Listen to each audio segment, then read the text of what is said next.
Шаамрын хятад иргэдийг шунхаан сэтэл дээр хөнөөсөн ноцтой хэргийг илрүүлсэн. Энэ хэрэг 1980 оны дундуур болжээ. Шаамар тосгонд гэмтэтгээдүүд шөнийн 23 цаг үед иржээ. Явсаар хятад хийцийн байшингийн гадаа саатав. Хоёр нь Монгол, нэг нь хятадын ирлээд залуу байлаа. Байшингийн хаалгыг нүүтгэд дотроос настай эмэгтэй хүний хэмбэ гэх дуу сонсогдов. Гурван залуугийн нэг нь "Шинэ жил болох гээд бид нарийн ногоо олж авахаар хотоос явж байна. Танад ногоо байна уу?" гэж их л аятайхан зөөлөнгөөр асуужээ. "Манад ногоо ахгүй" гэхэд тэд "Танаа энтхийн айлуудад байгаа болов уу?" гэжээ. Хэсэг хугацааны дараа байшингийн хаалганы төвчөө тор хийж эмгэн төлөө оруулахаар гарч ирэв. Зүсэг цайгүй гурван залуу тэрүүхэн хооронд юм яриа зогсож байснаа эмгэний хажуугаар зөрөөд байшинд орчихсон байна. Эмгэн төлөөгөө оруулахад өнөө гурав гертэн тохолчихсон. "Танаад хоноод өглөө энэ айлуудаар явж ногоо олж авъя. Одоо оройтсан байна" гэсэнд гэрээ эзэн өвгөн луухан юм дуурсангүй. "Бид танихгүй хүн гэртээ хонуулахгүй. Хэрвээ манахаас гарахгүй бол Шаамрын хэсгийн төлөөлөгчийг дуудлаа" гэж эмгэн төс тас хэлжээ. Орж ирсэн гурван залуугийн нэг нь "Нихао" гэдэл гэрээ эзэн луухантай хятадаар ярьж эхэлсэн байна. Хөмсөг зангидад суусан Лутан "Би энэ залууг таних юм шиг байна. Урд нь манай тосгонд шүүрний өвсдгүүж байсан хүн яг мөн байна. Дулмаа минь элдв юм бодоод яах вэ? Энэ гурван залууд ор засч өг хэмээн тушаажээ. Ингээд гинтийн зочид тэдний тонох болоод нэг нь өврөөсөө шил цагаан арх гаргаж задлаад будаатай хайханд хийж Лутанд барив. Луухан шаадсантай архийг амсаад л буцаагаад өгсөн байна. Өнөө гурав "Ах хүү, шинэ жил болж байхад нэг татчих хэмээн шахсаар уулгачихв." Дараа нь эмгэнд архи барьлаа. Бас л амсаад буцааж өгсөн байна. Гайхалтай тэд өөрсдөө архинаас уулахгүй бөглөөд цааш нь далд хийчихв.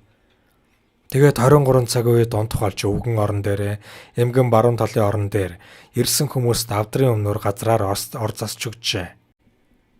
Шөнө унтаж байтал гинэт дулмаа эмгэний толгой руу төсхийн их хүчтэй зогсонд зочид сэрэгцүүр тугал маань андуураад тэрлээ хэмээн бодов. Тэгтэл байшингийн гэрэл асчихсан. Нөгөө үл таних гурван залуу босоод хувцалчихсан. Халдсан толгой дээр нь төлөөний жижиг сүхийг бариад зогсож байлаа. "Хүүхдүүд минь яаж маань" гэвлээ. "Бид гурав чиний хүүхд биш" гэд сүхээр хоёр дахь удаага дулмаагийн тархин тус газар цогчжээ. Эмгэний толгойноос нь нүүрлүү цус сад тавин урсав. Халдсан толгойд ахаад сүхээ далаач. "Чи аминдаа хайртай бол хурааж нуусан мөнгөө гаргаж өг. Мөнгө чинь хаана байна гэж сүрдүүлв. Манайд мөнгө байхгүй. Над ердөө 500 төгрөгл бий" гэж учралжээ. Гаргаад ир гэж шаардахад эмгэн дэрэн дороосоо мөнгө гаргаж өгөв. Хятадын ирлээд залуу нь "Та хоёрыг их мөнгөтэй" гэж дотор иргэд ярьдаг. Бошуухан нуусан мөнгөө гарга гэд ахаад сүрдүүлсэнд "Өөр мөнгө байхгүй" хэмээн эмгэн арай ядан хэлв. Халдсан толгойд "Тэгвэл чамайг алчихъя" гэд сүхээ хүчтэй далайтал сүхэн сугарч орны арлуу унжээ. Ишээр нь тархин дундуур цогсонд эмгэн тэр дороо ухаан алтан онов. Нөгөө хоёр нь өвгөн гужааг өндийлгэж суулгачаад ирлээд залуу хятадаар юм хэлэхэд Лутан "Бидэнд нуусан мөнгө байхгүй" хэмээн толгойс гисрэв. Ирлээд залуу төлөөний цуудас модоор толгой руу цохиж унгаад хөнчлөг дээрээс нь хайжээ. Тэд авдрыг уудлаад 180 орс адяал, хавар намрын пальто, 6 м хятад торго, 12 м хоргой, мөн дайлан зэрэг байгаа бүгдийг гаргаж шууданд чихв. Тэд яаран гарахдаа 100-нд гал түлээд бишингийн тагийг авчээ. Халдсан толгойд "Ингэхэд эмгэн өгснө үү?" гэхэд ирлээд залуу "Тавс өгцөн үхээ үз. Үхээгүй бол угаартаад үхэндэ" гэж хэлээд гарчээ. Тоноолчдыг явсны дараа эмгэн ухаан орж өөдрөө мөлхөж очиод гарах гэтэл хаалгыг гаднаас нь зоожилсан учраас онгойсонгүй. Зуухны ам онгорхой утаа байгж байхаар нь арайхийн галаа унтрав. Нөхөр Лутан өнгөрсөн болохоор эмгэн сүхээ ирж олоод хаалгаа эвдэх гэж чадалгүй ахин ухаан алтан унсан байна. Нэг сэрхэд үүр цааж гэгээ орсон аж ахиад хаалгаа эвдэх гэж оролдов. Шаамрын цагаач хятад айлууд их эрт босдог заншилтай. Удалгүй айл болгоны хаалга онгойж хятадууд нэгнийдээ цуглав. Гэтэл Лутан долмаа хоёр байсангүй.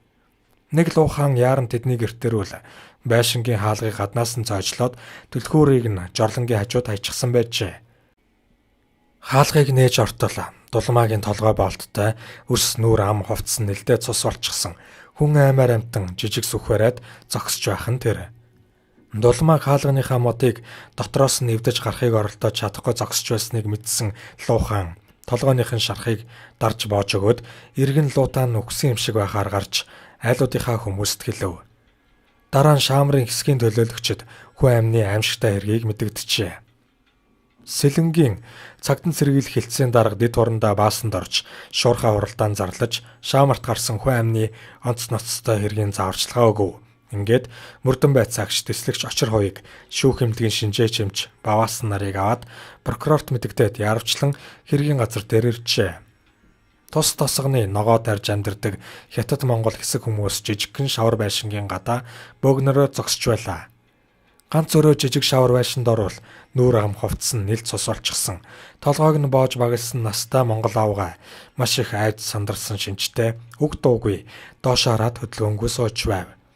Цаана зүүн талын орон дээр үхсэн амтан тодорхойгүй өвгөн хужаагийн хажууд хэсэг Хятад иргэд шаагилтгаж. Жижиг өрөөний шал дэвсгэр хан ер нь цусгүй юм гэж огт үлдсэнгүй. Цусны ихүн эвгүүнэр хамар цоргино. Ингээд Луутаан Дулмаа нарыг Сэлэнгэ аймгийн эмнэлэгт авчирч эмнэлгийн анхны тусламж үзүүлсэний дараа эмгэнээс дараах тодруулгыг авчээ. Тэр гурван хүний нэг нь Балтооныхоо дотуур Ингирийнхээ ингээр цацагтай савхин цамцтай эсгийн утлынхаа дүрийг бараг тэг дунд нь хүртэл гадаг ширгүүлгээд дээрээс нь сэтэлж эргэн тойрон огтолж ард залгсан байсан. Тэр хүн өмсч яваа цамцаа Америк цамц гэж гайхуулж байсан. Нөгөө залуу нь ногоо нилон күртгтэй дотуураа хар пижактай эсгийн гуталтай байсан.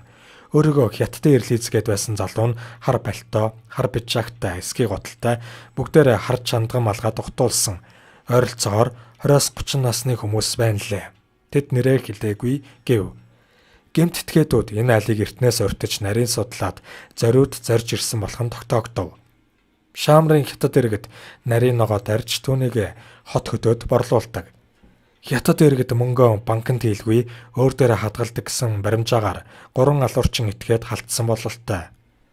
Хэрв гэмт этгээдүүд шөнийн суудалд амжиж суусан бол өдөр 14-өөс 15 цагийн орчимд Улаанбаатар хот орох боломжтой гэдэг таамаг гаргав. Эмнэлэгт очиод Луутаан 6 цагийн дараа нас барсан бол 5 удаа сөгтүүлсэн эмгэн Дулмаа Сэхээний тасагт хэвтэж эмчилгээ авч эдгэрсэн байдаг. Сэлэнгийн цагдаагийн элтэс утсаар Нах яамны 1-р орлогт сайд улсын цагтан цэргийлэх ерөнхий газрын дарга хошууч генерал Будрагчаад болсон явдлыг илтгэв. Ингэснээр энэхүү шунхаан зорилгоор үлдэгдсэн хэргийн эцдийг барих боломж бүрдсэн байна. Сэлэнгийн мөрдөнгөөс нэгэн ялтанг мөрдөн байцаагч Ахмад цог шавхлан хөргөж өгчхөөд тэргээр буцаж явхад дарханд амьдардаг байнга бие үнэлдэг мөн эрүүгийн эргэтнүүдэд нийлдэг шүүдэр цэцэг гэдэг хүүхэн 3 залуугийн хамт богоонд суусан. Тэд замдаа архитаж явсаар шүүдэр цэцэг нь дарханд буусан ба өнөө 3 залуу Сэлэнгэд буусан аж. Мөрдөн байцаагч би харуул шууд тань нэг нь эсгийн гутлаа их содон нуглаад өмсчихсэн байсан. Бас нөгөө хоёрын хувцсч тохирч байна гэжээ. Алуурчин этгээдүүдийн гаднах төрх байдлыг тодруулаад Дархан хотын цагтан цэргийлэх ангийн даргад мэдэгдэв.